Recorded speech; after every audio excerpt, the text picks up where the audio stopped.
I don't think I need to introduce the game I'm going to be talking about today, as it is very obvious the reason you clicked on the video to begin with, and what with it being the most well-known, and in my opinion, the most infamous multiplayer zombie survival game that has been ever made to date, DayZ's history is very deep and complex, both for its armor mod and its standalone version that Bohemia made, but for the sake of the length of the video, I'm going to be focusing on the standalone to try and keep it as condensed as much as I possibly can, just so that it doesn't drag out too long and make it way too lengthy and overly complex. Without further ado, let's get into it.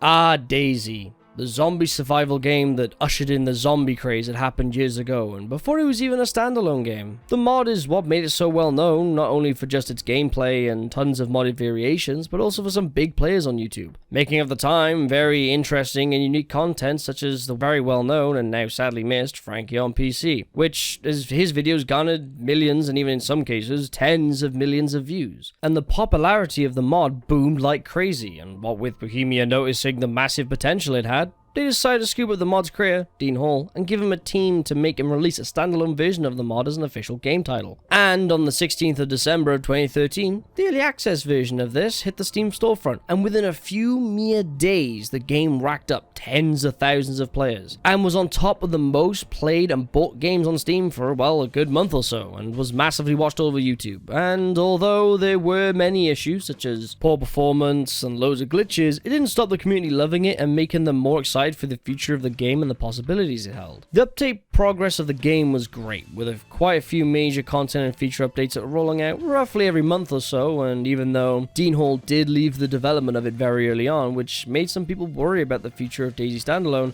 as it was known at the time, it was already planned and wasn't meant to stay on for the entire lifespan of development, as he wanted to go off and make his own studio and make his own interesting and new unique games. As time rolled on, more stuff was updated and added to the game in its first year of being early access, and on the 26th of November of 2014, a post was made discussing the plans they had for 2015, and their goal was to get the game finished and out of early access by sometime in 2016, and gave us a roadmap showing what to expect the game to have during the year for it, which many included exciting things that would escalate the game above and beyond all other zombie survival games that came out roughly around the same time. Things they said to expect in the year were features such as vehicles, a new renderer, dynamic events, traps, barricading, character lifespan with soft skills, aerial transport, animal companions, full base building, plus much more to be added to the game within 2015. And this seemed very ambitious for all this to be added within such a small time frame. But I think it's safe to say that this pumped up the community and made them very hopeful about the future of the game and the team's ability to get the game finished and polished for the 2016 deadline that they set for themselves. But of course, with anything that looks too good to be true, the updates for the game started to drop off a sheer cliff, and besides a new update dropping once every few months, there was almost nothing new that was being added or improved. And although the community was kept in the loop with dev blogs, or status reports as they called them, many people were worried about the future of where the game would end up. And as the year came and went for that 2016 deadline, it now seemed impossible, and people were unsure of the final release date to even be reachable.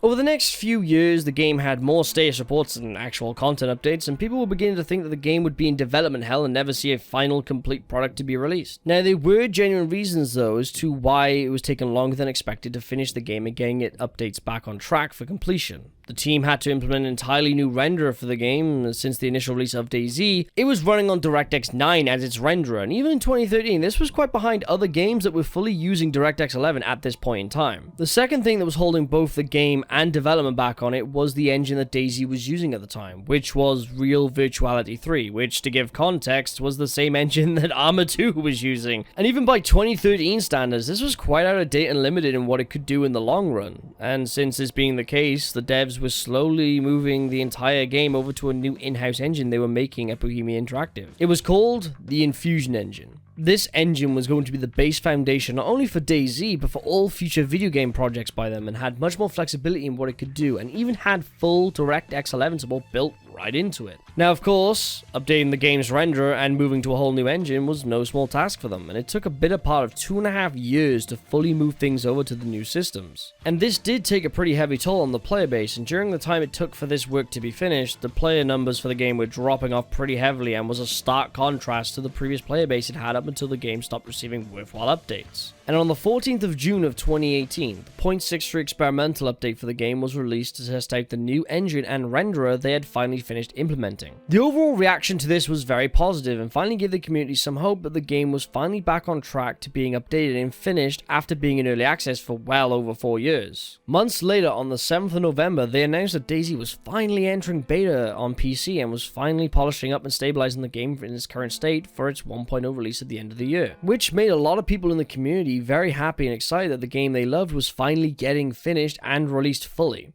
On the 13th of December of 2018, the game came out of early access and was considered by the devs as 1.0, and both the modding tools and server files were released alongside it for people to have more control over their own DayZ experience. However, this wasn't what people were quite expecting, as a lot of the features and content from the base game, such as most weapons and vehicles, were simply non-existent and missing entirely from the game, compared to its old legacy brethren, that is. To which many people were confused or annoyed that the game was mostly an empty shell of its former self. However, this was intentional though, as the devs wanted to essentially rebuild a lot of the old content and do a polish pass on them, so it was up to their quality standards for the game. But this was still more of a disappointment for a lot of people and felt let down that it was a very basic survival game. However, over the next year and a half, the game received a total of 7 major updates that slowly were adding in old content and adding in 1 or 2 new additional features and content additions to the game with every update, which has had the player base come back bit by bit, although you could chalk that up to due to the modding community doing a lot of the work, both for new weapons and vehicles, and even entire new maps were being worked on. Even recently, as of making this video, the DayZ dev team had announced the experimental build of 1.08, adding in more features and some additional content, which shows that they are still committed to the game even after all this time, which has to at least be acknowledged as a positive thing instead of the game being abandoned after hitting 1.0, unlike most early access games usually are. The game even had a console release for it and finally gave console players a taste of the experience of DayZ that was exclusively on PC for, well, years prior. So where does the game sit now, you may ask?